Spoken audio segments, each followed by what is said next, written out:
Hello dear student, मैं वीरेंद्र राजवंशी एक बार फिर स्वागत करता हूं राजवंशी क्लासेस पर। जैसे कि स्टूडेंट इससे पहले हम पढ़ चुके थे केमिकल काइनेटिक्स का, यानी कि कुछ न्यूमेरिकल्स मैंने आपको कराए थे। उसके बाद जो हमारा टॉपिक आता है वो आता है वेग समीकरण या वेग स्थिरांक, कि वेग समीकरण क्या होता है या वेग स्थिरांक हमारा क्या होता है।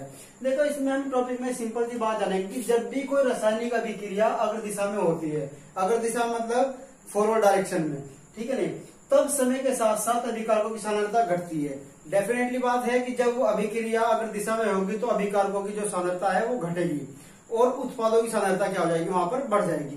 तो उन्होंने दिया भी कि उत्पादों की सांद्रता बढ़ती है। तो अभिकारकों की सांद्रता घटने के साथ साथ क्या होगा, जो अभिक्रिया का वेग है वो भी घट जाता है। बिल्कुल बात सही है, क्योंकि जितनी अधिक सांद्रता होगी उतना ही हमारा वेग स्थिरांक अधिक होता है, यानी कि अभिक्रिया उतनी ही तेज गति से होती है। और जैसे जैसे सांद्रता वहां से कम होती चलेगी, यानी कंसेंट्रेशन जैसे जैसे कम होगी, यानी प्रोडक्ट बढ़ता चला जाएगा और अभिकारक की जो कंसेंट्रेशन है वो घटती चली जाएगी, तो वहां पर क्या होगा, वहां जो अभिक्रिया का वेग है वो भी घटता चला जाएगा। तो उन्होंने यही बात बोली है कि दिया हुआ भी है कि अभिकारकों की सांद्रता घटने के समय के साथ क्या होगा, अभिकारक का जो वेग है वो भी घटता है।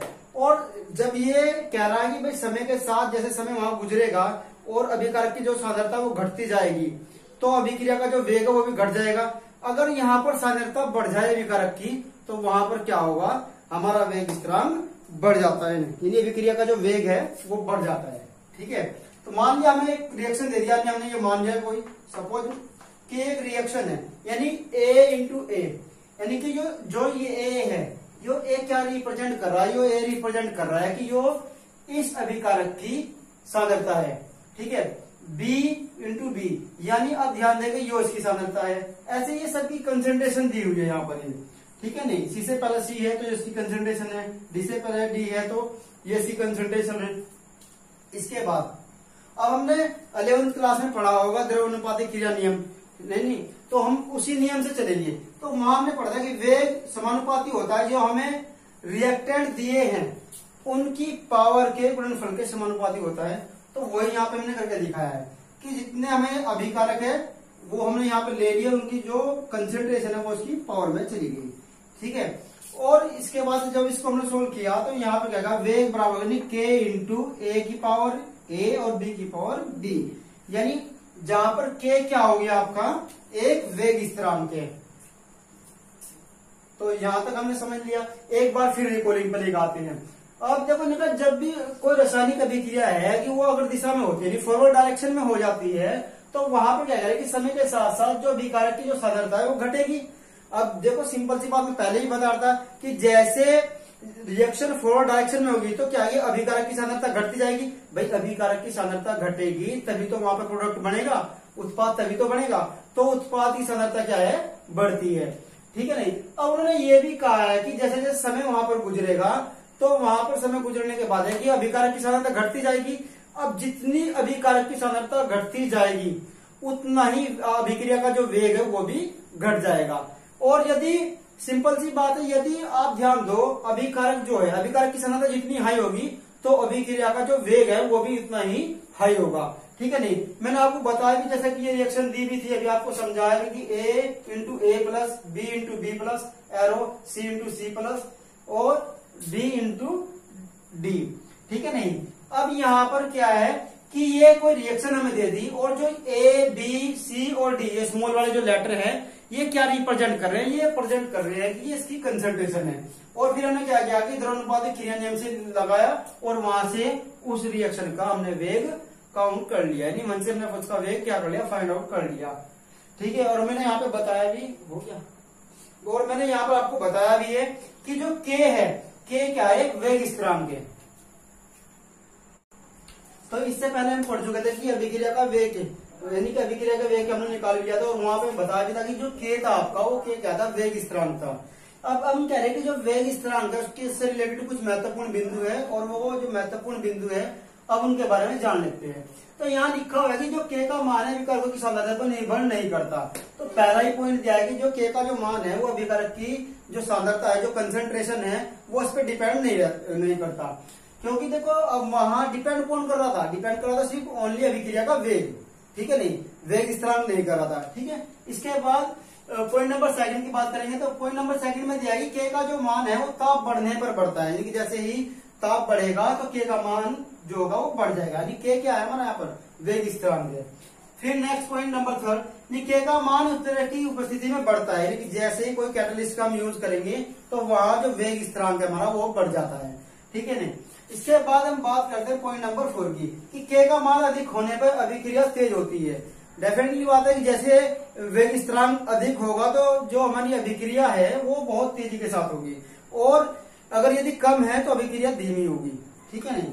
इसके बाद पॉइंट नंबर जो 5 है, के का जो मात्रक है वो अभिक्रिया की कोटि पर निर्भर करता है, यानी के का जो मात्रक है वो क्या करेगा, अभिक्रिया की कोटि पर निर्भर करता है। तो चलिए एक बार फिर रिकॉलिंग करते हैं, इसकी रिकॉलिंग में देखते हैं। पहला पॉइंट दिया कि जो के का मान है अभिकारक की सांद्रता पर निर्भर नहीं करता। सही बात है, इससे पहले मैंने बताया कि अभी आपने जो पीछे पढ़ा उसमें वहां मैंने बताया भी था कि वहां अभिक्रिया का वेग डिपेंड करता था अभिकारकों की सांद्रता पर, ठीक है, ना कि मैंने वहां पर के कहा था कि वेग स्थिरांक कहा था, ठीक है।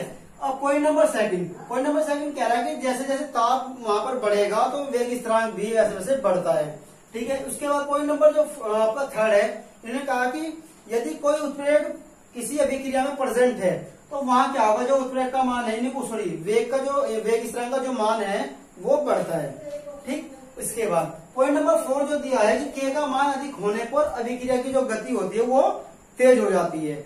अगर यानी कि वेग स्थिरांक का मान कम होगा तो जो हमारी अभिक्रिया है वो बहुत धीमी होगी, ठीक। इसके बाद बात करते हैं पॉइंट नंबर 5 की कि के का मात्रक है वो अभिक्रिया की कोटि पर निर्भर करता है, ठीक है। तो ये मैंने इसकी रिकॉलिंग करा दी, ठीक है। तो इससे पहले हम पढ़ चुके थे क्या, वेग स्थिरांक के बारे में, यानी वेग स्थिरांक यानी के का मान के कुछ महत्वपूर्ण बिंदु मैंने आपको बताए थे लास्ट में। अब उसके बाद जो नया टॉपिक हमारा आता है वो आता है अभिक्रिया की कोटि, यानी रेट ऑफ रिएक्शन होता क्या है। अब रेट ऑफ रिएक्शन को देखना है कि रेट ऑफ रिएक्शन होता क्या है हमारा। हमने कहा अभिक्रिया का वेग समीकरण में उपस्थित सांद्रता पदों की घातों के योग के बराबर ही होगा, यानी कि देखो सिंपल सी बात है, ये कह रहा है कि अगर मैं वेग समीकरण को देखूं तो उसकी जो सांद्रता पदों की जो घातों का योग है उस घातों के योग को ही हम क्या कहते हैं, अभिक्रिया की कोटि कहते हैं, रेट ऑफ रिएक्शन बोल देते हैं इसको, ठीक है नहीं। हमने कहा कि वेग समीकरण से लिया हमने कि वेग बराबर क्या होता है, के ए की पावर एक्स और बी की पावर वाई। ये एक्स और वाई जो है हमारा ये क्या है, ये ए रिएक्टेंट ए और ये रिएक्टेंट ए की पावर है यानी कि कंसंट्रेशन है, और ये बी जो है यानी कि बी जो रिएक्टेंट हमारा है इसकी जो कंसंट्रेशन है वो क्या है, वाई है, ठीक है नहीं। तो हमने जो पढ़ा है अकॉर्डिंग टू डेफिनेशन यानी कि एक्स और वाई का योग अर्थात यानी कि एक्स प्लस वाई क्या कहलाएगी, अभिक्रिया की कोटि होती है, ठीक है नहीं। जैसे चलो हम देखते हैं एक रिएक्शन हमारे पास आ गई, रिएक्शन मान लिया कौन सी देखनी है, हमने कहा भाई ए सॉरी एक्स मान लेते हैं, चलो ए मान लेते हैं, कोई दिक्कत नहीं, इसको हटाता हूं पहले ए मानते हैं।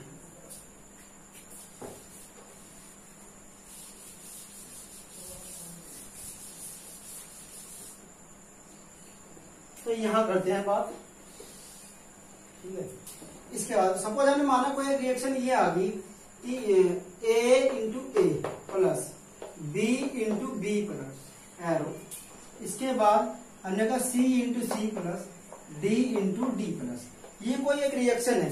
अब हमें पता है कि जो अभिक्रिया की जो कोटि है यानी अभिक्रिया का वेग पहले जानते हैं कि अभिक्रिया का जो वेग है वो क्या किस पे डिपेंड करता है, सांद्रता पर, और कोटि भी किस पे डिपेंड करती है, सांद्रता के योग पे डिपेंड करती है।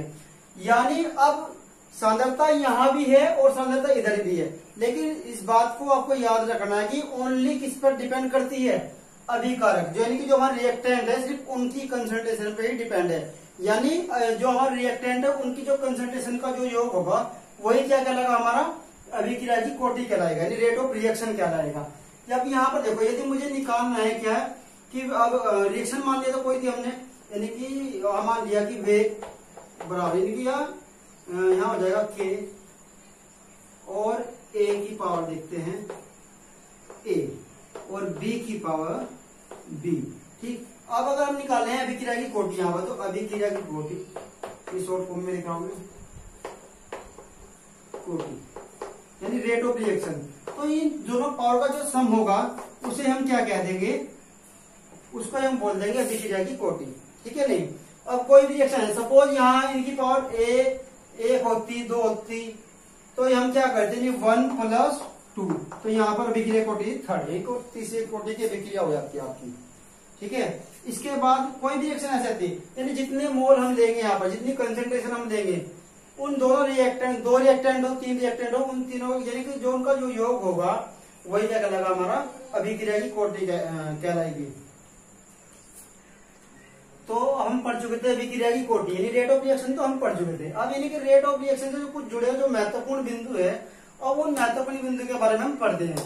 कि जैसे कि पहला बिंदु हमें दिया भी है कि अभिक्रिया की देखो, अभिक्रिया की संतुलित समीकरण को देखकर अभिक्रिया की जो कोटि है वो ज्ञात नहीं की जा सकती। यानी यदि कोई समीकरण संतुलित है तो वहां पर हम क्या कर सकते हैं, वहां अभिक्रिया की कोटि क्या है, ज्ञात नहीं की जा सकती है। इसके बाद अगर हम बात करें पॉइंट नंबर 2 की, यदि कोई अभिक्रिया विभिन्न पदों में हो रही है तो जो अभी देखो ने कहा कि तो सबसे मंद पद अभिक्रिया का वेग का निर्धारण करता है। यानी ध्यान दो कि क्या है कि कोई एक रिएक्शन है वो जो विभिन्न स्टेप्स में हो रही है, विभिन्न प्रकार से हो रही है, तो ये कह रहा है कि जो उसका सबसे मंद पद होगा, जो सबसे धीमा पद होगा, वही क्या करेगा, उस अभिक्रिया के वेग का निर्धारण करेगा। जैसा कि मैं एग्जांपल की यहाँ पे मैंने रखा भी कि ए से बी बढ़ना है तो ये फास्ट होगी, और बी से सी बढ़ना है ये स्लो होगी, और सी से डी बढ़ना है। अब इसमें जो वेग का निर्धारण जो करेगा वो ये करेगा, यानी बी से सी वाला स्टेप यहाँ क्या कर देगा, ये आपका वेग का निर्धारण कर देगा। अब पॉइंट नंबर 3 की अगर हम बात करें तो पॉइंट नंबर 3 यहाँ पे दिया है कि अभिक्रिया की कोटि शून्य भिन्नात्मक, यानी कि शून्य भी हो सकती है, भिन्नात्मक भी हो सकती है, तथा ऋणात्मक भी हो सकती है। तो ये देखो उसके महत्वपूर्ण बिंदु। अब जानते हैं कि देखो अगर आपको ये टॉपिक अभी भी समझ में नहीं आया, अगर ये पॉइंट आपको समझ में नहीं आया तो मैं एक बार फिर इसको रिकॉर्डिंग में करा देता हूँ आपकी, ठीक है नहीं।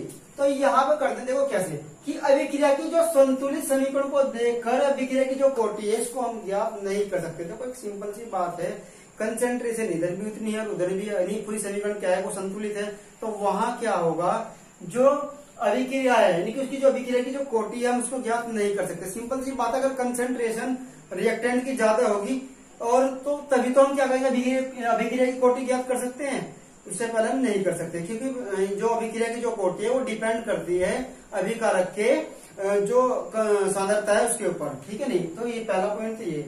दूसरा पॉइंट में इन्होंने बोला कि यदि कोई रिएक्शन विभिन्न पदों में हो रही है, यानी कि विभिन्न स्टेप्स में हो रही है, तो वहां कह रहे हैं कि जो स्टेप सबसे मंद होता है यानी सबसे स्लो होता है वही क्या करता है, वहां पर वेग का निर्धारण करता है। मैंने आपको बता दिया कि ए से बी और बी से सी और सी से डी। अब ये दो तो फास्ट हो रहे हैं, लेकिन बी से सी वाला जो था वो स्लो होता है। यही क्या करेगा कि अभी जो अभिक्रिया का जो वेग है उसका निर्धारण कर देगा। अब थर्ड बात ये है कि उन्होंने कहा कि जो अभिक्रिया की कोटि है वो शून्य भी हो सकती है और भिन्नात्मक भी, और इन्होंने कहा कि ऋणात्मक भी वहां पर वो शून्य की जो हमारी कोटि है वो हो सकती है। तो जब तक मैंने पढ़ा है होप आपको समझ में आया होगा। यदि आपको समझ में आया अच्छे से और वीडियो आपको अच्छा लगे तो वीडियो को लाइक शेयर और अच्छा सा कमेंट करना ना भूलें, और साथ साथ आप ध्यान दें कि चैनल को सब्सक्राइब जरूर कर लें, क्योंकि जैसे ही नई वीडियो अपलोड होती है आपकी तो आपको उसका नोटिफिकेशन मिल जाता है। धन्यवाद।